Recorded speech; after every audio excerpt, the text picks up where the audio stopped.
자, 가장 현충원에 참배했을 때 국민 여러분께서 궁금해하시는 내용이 이 지점이 아닐까 싶어요. 방목록에 어떤 글을 남길까? 평론가님 어떻게 예측하십니까? 선거 기간 내내 새롭고 정말 진짜 대한민국을 만들겠다라고 하는 그 슬로건을 내세웠었는데 네. 이번 방명록에는 민생을 살리는 진짜 대한민국의 대통령이 되겠다. 뭐 이 정도 네. 적지 않을까. 만약에 근데 제가 예상했던 그대로 만약에 적는다고 하면 저도 깜짝 놀랄 것 같은데요. 근데 이제 네. 제일 중요하게 생각하는 거는 결국 민생이고 먹고 네. 사는 문제고 또 대한민국을 정상화시킨다. 뭐 이런 것이기 때문에 아마 오시는 동안 방명록에 서명할 내가 무엇을 적을지를 아마 생각을 하셨을 거고 대충 제가 지금 말씀드리는 범주 안에서 궤를 같이 하는 그런 방명록을 작성하지 않을까 싶네요. 교수님께서는요? 저도 비슷합니다. 네. 저 방명록에 적는 거는 제가 아까 초심이라고 그랬죠. 네. 대통령의 초심이 표현되는 글이죠. 그런 점에서 본다면 국민 통합과 민생 경제 네. 이 부분이 빠지기가 어렵지 않을까 싶습니다. 네. 자, 이제 방명록에 제21대 대한민국 대통령 이재명으로서 첫 글을 남기는 순간입니다. 앞으로의 국정 비전, 철학, 이재명 정부의 슬로건 등등 모든 것을 예측해 볼 수 있는 순간이기도 합니다.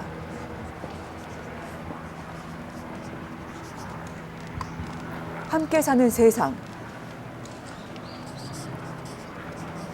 마치 노무현 전 대통령, 문재인 전 대통령으로 이어지는 네. 그 맥락에서의 워딩으로 보여집니다. 노무현 대통령이 사람 사는 세상을 네. 언급하셨었고 그 맥락에서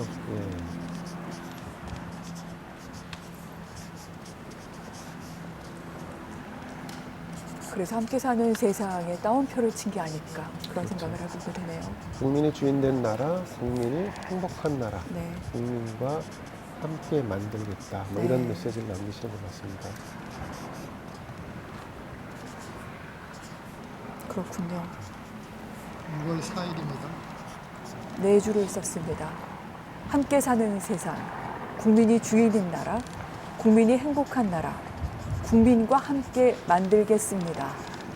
2025년 6월 4일, 대한민국 21대 대통령 이재명. 21대 대통령으로서 처음으로 남기는 공식적인 글이기도 합니다. 자, 평론가님, 어떤 의지, 어떤 의미가 있다고 보십니까? 그 국민의 뜻, 그 국민이 원하는 바, 국민을 위해서 이 충복으로서 일하겠다라고 하는 다짐이 읽히는 그런 글귀입니다. 근데 전체적으로 볼 때, 그 민주당 정부를 계승한다는 느낌도 좀 받습니다. 네. 고 노무현 전 대통령께서 사람 사는 세상을 자신의 어떤 슬로건처럼 내세운 바 있었는데 지금 여기서는 이재명 대통령은 함께 사는 세상을 얘기했고 그 함께의 주어는 국민이었습니다. 아마도 이번 이제 이재명 정부가 국정 운영을 하면서 국민이 원했던, 국민이 바랬던 것을 하겠다. 뭐 그 안에는 지금 구체적으로 적시를 안 했습니다만 좀 전에 저희가 언급했다시피 국민이 원하는 것은 민생 회복, 경제 성장 그리고 이 통합 여기 한 발 더 나아가면 이 계엄과 내란으로 이어지는 네. 이 국정의 잘못을 바로잡겠다. 이 네 가지 정도를 국민과 함께 살고 국민이 원하는 그래서 네. 국민이 결국 주인이 되는 나라로 이어지는 그런 어떤 기조로 읽혀집니다. 함께 사는 세상, 국민이 주인인 나라, 국민이 행복한 나라, 국민과 함께 만들겠습니다. 사실 공약 등등을 발표할 때 보면은 국민과 관련된 이 국민을 외치는 국민이 들어가 있는 구호가 상당히 많기도 했고요.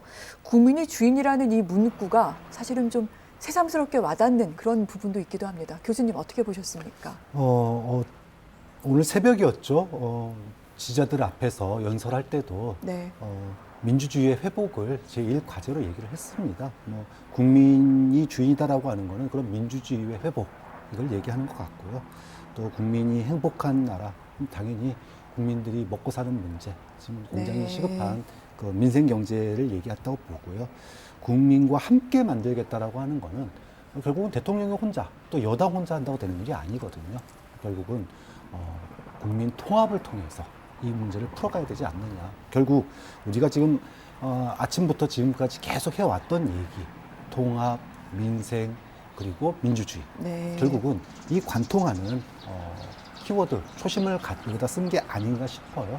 그 유명한 문구, 뭐 바이 더 피플, 포 더 피플, 포 더 피플 이런 뉘앙스가 그대로 묻어나고요. 네. 왜 우리가 그걸 다시 이 시기에 이런 문구를 보게 됐을까를 떠올린다면 이제까지 우리가 대한민국이 지난 6개월 동안 겪어온 대립과 갈등에서 정말 새로운 길을 찾을 때 어려울 때는 초심으로 돌아가는 거 아니겠습니까?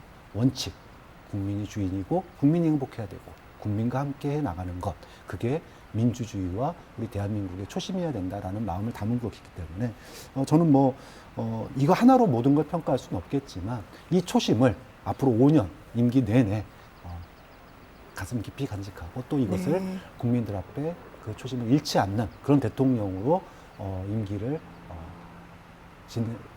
대통령의 역할을 잘 수행하시기를 빌어봅니다. 네. 근데 이재명 대통령이 어떻게 느끼실지 좀 궁금한 대목은 국민이 요구하는 것을 받드는 네. 그런 충복이 되겠다는 의미로 저 글귀를 작성했는데 그 국민의 요구를 이를테면 지난 정부에 대한 단죄와 징벌적 조치로서 그 요구를 받아들일지 아니면 이 상처 입은 대한민국을 전체적으로 치유하라는 의미로 받아들일지 그거에 따라서 이재명 대통령의 향후 국정에서의 운영 방식은 굉장히 크게 엇갈릴 수 있을 것 같습니다. 만약 단죄와 징벌이 먼저다라고 인식한다고 하면 그러면 정치권에 특히나 보수 진영에 엄청난 이 태풍이 불어 닥칠 거고요.